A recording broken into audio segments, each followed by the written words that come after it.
क्योंकि code of conduct लगता है आचार संहिता की वजह से कई योजनाओं को काफ़ी समय तक रोकना पड़ता है जब तक इलेक्शन चल रहे हो।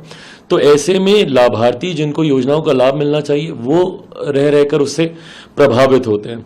तो इन तमाम परिस्थितियों के मद्देनज़र एक लंबे समय से देश में इस बात को लेकर चर्चा चल रही थी। सन 1999 के आसपास से ही लॉ कमीशन के द्वारा ये प्रस्ताव किया गया था कि देश में एक देश है एक चुनाव होना चाहिए, और मौजूदा प्रधानमंत्री आदरणीय नरेंद्र मोदी जी और केंद्र की सरकार ने इसको काफ़ी गंभीरता से लिया। कई वेबिनार भी इसको लेकर केंद्र सरकार के द्वारा आयोजित किए गए, कई चर्चाएं इसको लेकर हुई हैं, सदन में भी इसको लेकर पार्लियामेंट्री कमिटीज़ के भीतर भी इसको लेकर कई राउंड ऑफ डिस्कशंस हुए हैं।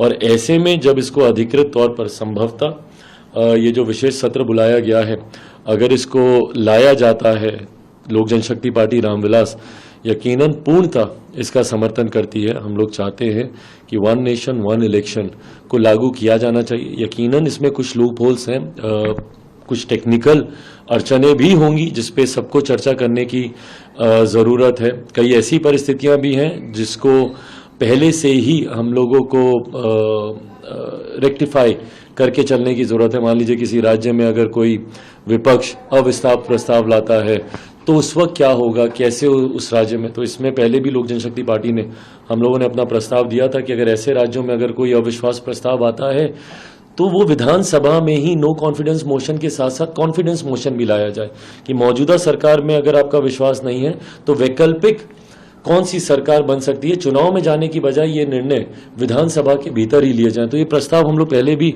हम लोग दे चुके हैं। आने वाले दिनों में जब इसको लेकर चर्चा होगी तो मजबूती से इस प्रस्ताव के पक्ष में लोक जनशक्ति पार्टी रामविलास अपनी बातों को रखने का काम करेगी। 5 दिन का जो स्पेशल सेशन बुलाया गया है पार्लियामेंट का, इसको लेकर विपक्ष कह रहा है कि सरकार जो है डरी हुई है, इसलिए नर्वस होकर यह सेशन बुलाया गया है। भाई हर चीज में सरकार डरी हुई है, प्रधानमंत्री डरे हुए हैं। एक सरकार जो इतनी स्थिर है वो डरी हुई है। एक गठबंधन जिसमें आए दिन उनके घटक दल रूट के उस बैठक से आ जाते हैं, वो लोग डरे हुए नहीं है। एक गठबंधन जिसका नेतृत्व इतना मजबूत है वो लोग डरे हुए हैं। एक गठबंधन ऐसा जिसमें नेतृत्व अभी तक तय नहीं हुआ है वो लोग डरे हुए नहीं है। एक गठबंधन जिसका नेतृत्व मजबूती से देश हित में बड़े बड़े फैसले ना सिर्फ ले रहा है बल्कि उसको इंप्लीमेंट करने का भी काम कर रहे हैं, वो डरे हुए हैं। एक दूसरा गठबंधन जिनके पास ना नीति है ना नीयत है, वो लोग डरे हुए नहीं है। ये कहने की राजनीतिक भाषा बन गया है हर बात में। 2018 में भी इसी तरीके से अविश्वास प्रस्ताव ये लोग भारत की संसद में लेकर आए थे, कहते हुए कि भाई ये सरकार डरी हुई है, हारेगी। क्या हुआ 2019 में? 14 से बड़ा जनादेश मिला।